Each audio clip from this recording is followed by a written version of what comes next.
फिलहाल जानकारी अब आपके सामने इस युद्ध अभ्यास को लेकर, जहां पहली बड़ी डिटेल किस तरीके से 30 युद्धपोत 3200 सैनिकों के साथ यह युद्ध अभ्यास नेटो कर रहा है। हालांकि चंद घंटों के अल्टीमेटम पर युद्ध लड़ने की तैयारी कैसे नेटो कर रहा है, तस्वीरें जारी कर बड़े दावे किए गए। परमाणु युद्ध लड़ने की क्षमता को यहां पर परखा जा रहा है। रूस नॉर्थ कोरिया की वॉर टैक्टिक्स को ध्यान में रखते हुए युद्ध अभ्यास एक बड़ा संदेश पुतिन को है, क्योंकि कुछ दिन पहले ही लाउड एंड क्लियर में हमने आपको बताया था कि किस तरीके से अगले साल एक बड़े वॉर ड्रिल का नेटो की तरफ से ऐलान किया जा चुका है।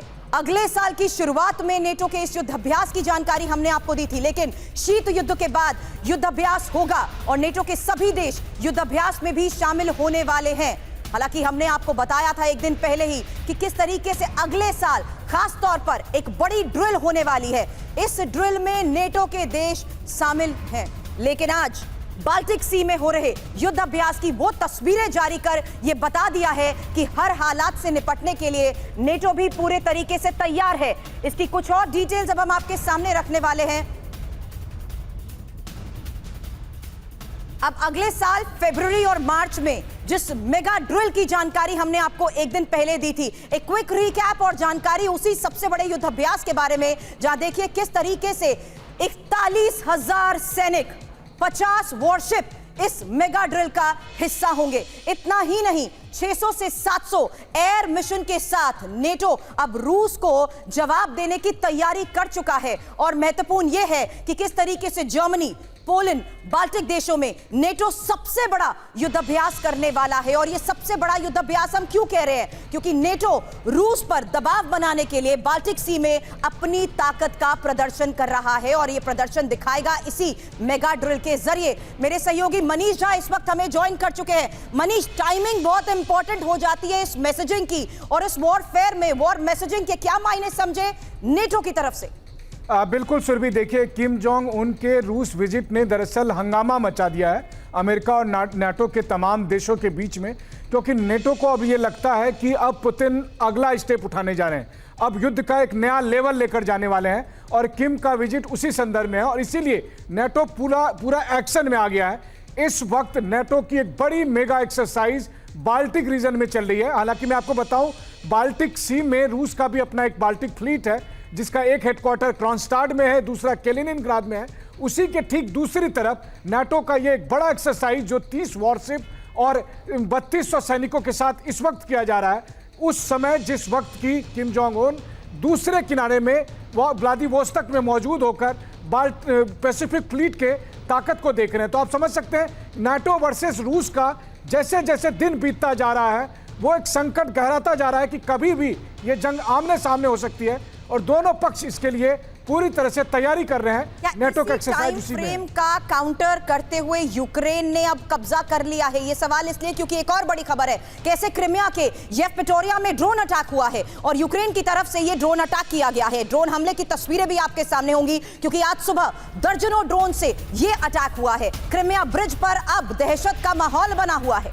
डिटेल आपके सामने, क्योंकि देखिए क्रिमिया के येवपेटोरिया की सरकारी इमारतों को यहां पर टारगेट किया गया है और करीब 1 दर्जन अटैक ड्रोन क्रिमिया के ऊपर उड़े हैं। और यूक्रेनी बॉर्डर से जिस तरीके से इन ड्रोन ने उड़ान भरी है, बड़ी खबरें आई कि ड्रोन हमलों के बाद क्रिमिया ब्रिज पर भी ट्रैफिक को रोक दिया गया और ड्रोन हमलों से क्रिमिया की इमारतों को भी नुकसान का दावा किया जा रहा है। हालांकि कुछ ड्रोन को रूसी एंटी ड्रोन सिस्टम ने तबाह करने का भी दावा किया है। लेकिन सवाल यही है कि आखिर क्यों ज़ेलेंस्की ड्रोन अटैक पर इतना फोकस कर रहे हैं? इंफॉर्मेशन वॉल पर इसी बारे में डिटेल आपके सामने, क्योंकि जिस ड्रोन नीति को लेकर यह बात साफ हो चुकी थी कि ड्रोन का बड़े स्तर पर आज इस हालात में इस्तेमाल किया जा रहा है। ड्रोन अटैक से दागो और भागो की रणनीति पर अमल हो रहा है। रूस के अंदरूनी इलाकों में हमले करने में भी ये सक्षम है और बिना नुकसान उठाए रूस पर सैन्य दबाव की ये कोशिश है। हालांकि ड्रोन अटैक से ग्राउंड फोर्स को तैयारी का मौका भी मिल रहा है। अब इसी ड्रोन नीति पर मनीष जानकारी क्या मिल पा रही है, क्योंकि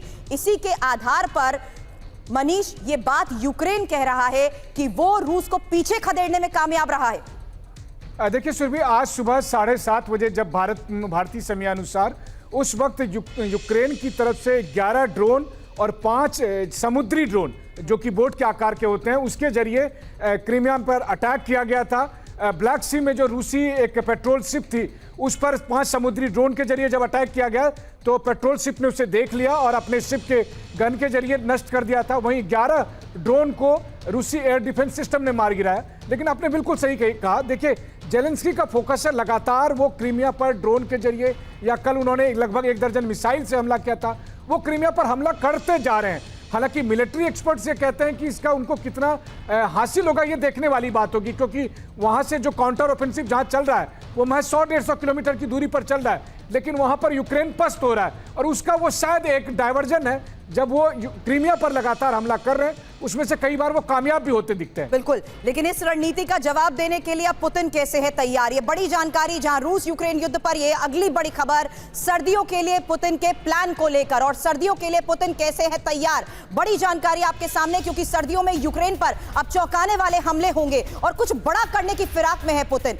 हालांकि इस बारे में और डिटेल जानकारी इंफॉर्मेशन वॉल पर आपके सामने होगी, लेकिन जान लीजिए कि किस तरीके से अब इस काउंटर ऑफेंस का बिग ऑफेंस के जरिए आने वाले वक्त में पुतिन एक बड़ा प्लान तैयार कर चुके हैं, क्योंकि सर्दियों की टाइमिंग भी बहुत इंपॉर्टेंट हो जाती है। हालांकि सर्दियों में जब टैंक जाम होंगे तब मिसाइल अटैक भी संभव हो सकते हैं। ये इंफॉर्मेशन इस लिहाज से समझिए जहां युद्ध के इस हालात में पिछले 1 साल में स्प्रिंग ऑफेंस को लेकर भी खबरें आ चुकी हैं और आने वाले वक्त में विंटर के लिहाज से, सर्दियों के लिहाज से क्या प्लानिंग की जा चुकी है। यह है पुतिन का प्लान, जहां सर्दियों में जब टैंक जाम होंगे तब मिसाइल अटैक भी आसान हो जाएगा, पहले से ज्यादा भीषण मिसाइल अटैक हो सकेंगे और यूक्रेन के अंदरूनी इलाकों को भी टारगेट पर लिया जाएगा। हालांकि रूसी इन्फेंट्री को और आक्रामक होने का अब आदेश भी मिल रहा है। तो यह है पुतिन का वो सर्दियों का प्लान, जिसके तहत अब आक्रामक होने के आदेश मिलने का बस इंतजार किया जा रहा है। लेकिन इस बीच अब फाइटर जेट को लेकर एक और बड़ी खबर हमारे पास है, क्योंकि स्वीडन अब यूक्रेन को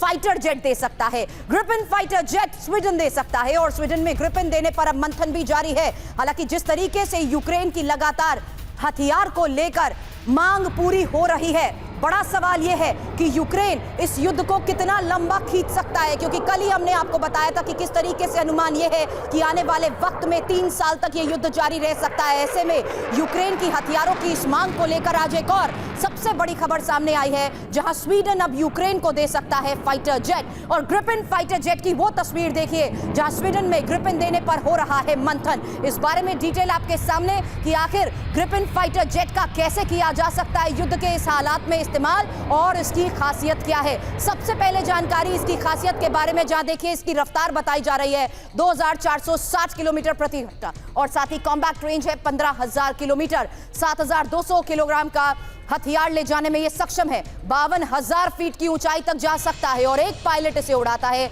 सिर्फ आधा किलोमीटर के रनवे से ही टेक ऑफ संभव है और बजट फाइटर जेट कहा जाता है इसे, यानी आसानी से इसके बजट को लेकर भी यूक्रेन की चिंता पूरी हो सकती है। लेकिन बड़ा सवाल यह है कि आखिर यूक्रेन को ग्रिपेन की जरूरत क्यों है, क्योंकि रूस के Su-34 का मुकाबला करने की कोशिश की जाएगी। यही सबसे पहले इंफॉर्मेशन आपके सामने। रूस के Su-34 के जवाब में ग्रिपेन की जरूरत बताई जा रही है और यह जरूरत जल्द यूक्रेन की पूरी हो सकती है, क्योंकि मुश्किल ऑपरेशंस में ग्रिपेन मददगार साबित होता है और साथ ही ग्रिपेन से रूसी खेमे में टारगेटेड अटैक भी हो सकते हैं और उसी टारगेटेड अटैक के तहत यह मांग की जा रही है दुश्मन पर निगरानी के लिए इसका इस्तेमाल भी हो सकता है और ग्राउंड फोर्स को ग्रिपेन से मिल सकती है खास तौर पर मदद। तो इसकी क्षमता किस तरीके से है युद्ध के इस हालात में, इसकी जरूरत क्यों है, इसकी खासियत क्या है, ये हमने आपको बताया, जो साफ संकेत है कि अगर यूक्रेन की हथियारों की ये जरूरत पूरी होती है तो युद्ध और आक्रामक होगा।